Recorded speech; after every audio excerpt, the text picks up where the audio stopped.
voyez, c'est ça la dépendance. C'est j'ai une activité, une autonomie, je fais des choses tout seul, mais j'ai besoin de vérifier que la personne dont je suis dépendante, la chose, la structure dont je suis dépendante est toujours bien là.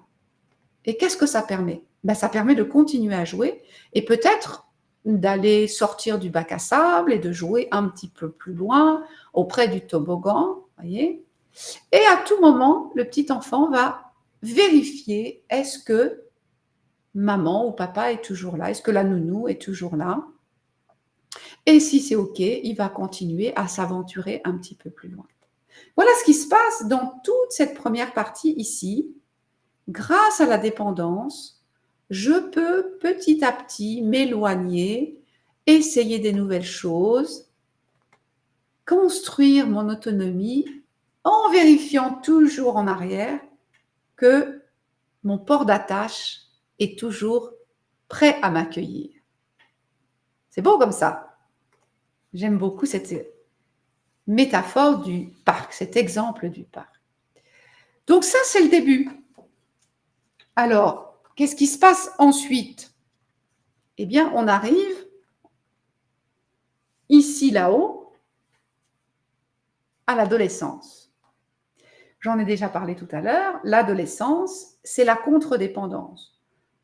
Quand j'étais petit, j'étais dépendant. Quand j'étais moyen, j'ai commencé à m'éloigner de mon port d'attache et j'ai vérifié que je pouvais toujours y retourner. Et quand j'arrive à l'adolescence, alors là, il ne faut plus m'en parler. Je ne veux plus les parents, je veux plus. J'envoie tout promener. Je suis indépendant, mais en fait, non. Je suis contre-dépendant. J'envoie tout promener, vous m'avez bien entendu. Hein. Je suis contre le fait que les parents s'occupent de moi. Je suis contre beaucoup de choses qu'on me propose. Ce n'est pas du tout de l'indépendance à ce stade-là, c'est de la contre-dépendance. Et vous voyez bien que ce n'est pas fini. Le processus de l'autonomie, c'est jusque-là. Alors, qu'est-ce qui vient après? Qu'est-ce qui vient après la dépendance, la contre-dépendance? Qu'est-ce qui vient ici? Je vous laisse quelques secondes pour réfléchir. Est-ce que vous avez trouvé? Vous voyez, à ce stade, je m'en amuse quand en cabinet, j'explique tout ça à ma cliente et qu'elle bug à ce moment-là, hein, qu'elle ne peut pas imaginer, voilà, elle s'en mêle les crayons dans son cerveau. Et alors, par la suite, quand je vais lui poser la question, et alors, où est-ce que tu en es dans ce processus? Ah ben, je crois bien que tu as déjà la réponse. Je ne suis pas arrivée au bout. Hein. Alors, c'est quoi le bout? Eh bien, le voilà. Au début, je suis dépendant.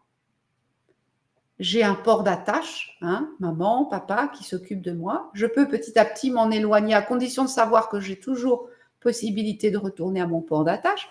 À l'adolescence, je deviens contre-dépendant. Hein, j'envoie tout promener. C'est l'époque où on appelle ça un daron, une daronne, etc.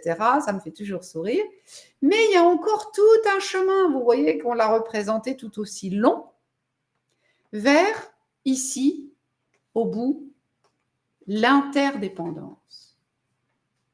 Et oui, est-ce que vous croyez vraiment que l'être humain peut être indépendant? Mais ça n'existe pas. Un être humain ne peut pas vivre seul. Comment pourrait-il manger, se vêtir, se protéger des dangers de la nature? Vous voyez, c'est pas possible. Alors, il y en a encore une fois qui essayent actuellement, hein, parce qu'il y a des idées très anxiogènes qui se répandent. Et donc, certaines personnes essayent comme ça de se construire un bunker avec autonomie énergétique, le potager, etc. Mais ça n'est pas possible.